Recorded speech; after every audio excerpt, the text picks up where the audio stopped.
well, I'm going to do something a little different for this Word Study Wednesday. You know, many of us have people that inspire us. Many of us have people that when we learn about them and we read about them and what they've done in the kingdom of God, how much they inspired us and who we are called to be. And so I thought I would share about 2 or 3 people who have inspired me.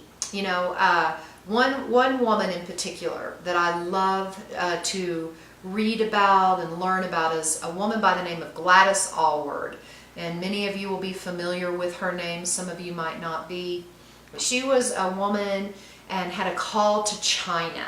And she kept wanting to go through like these missionary agencies, you know, or Christian missionary groups that would send missionaries into China. But they're like, you're a woman, you don't have enough money, this isn't going to work. And she just kept hitting resistance after resistance after resistance. So she decided she would get a job and she would save up her own money from her job, and that she would purchase a one-way train ride from Britain all the way into China.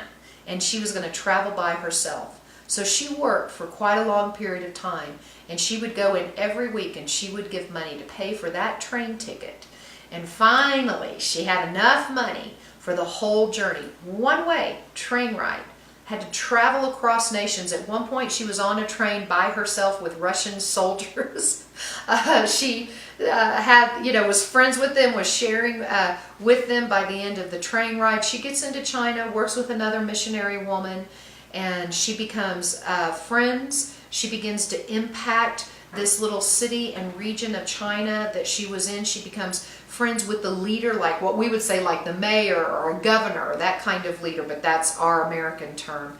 With the magistrate there in China. Do you know one time there was a riot that broke out in prison, and they came to the magistrate and said, you must go, and he said, I will not go, and she said, I'll go.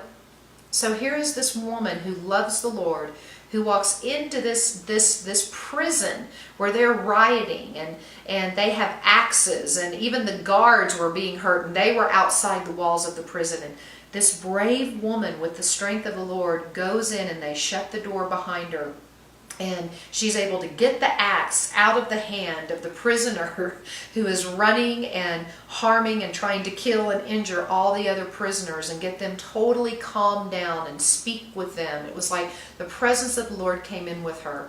Well, then China gets into war, and they were bombing the cities. And there was at one point where the city that she lived in, that it was under siege and under attack, and she, with the help of one of the friends that was working at the inn that she and this other missionary lady had started, and they would cook meals, and travelers would come who were going across China, and they would feed them a meal, and they would sleep on the floor, and they would tell them Bible stories, and this is how they were spreading the gospel.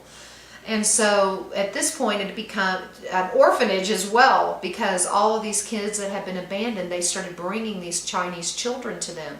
So when war broke out and their city was bombed, she did a 3-week trek with 200 kids with one of their workers from that inn. And they walked across these mountains, and she got those children to safety in the midst of war. They said when she walked into the city that she collapsed, because she had not eaten and drank, so she could make sure that everybody else had enough food and water. You know, what an incredible legacy, those 200 children that she left. Gladys Allward inspires me. So I thought this would be fun. Who inspires you? You know, another person that inspires me, and we'll talk about him next, is actually my great uncle. And so next week we're going to talk about him. Okay, God bless you guys. Bye.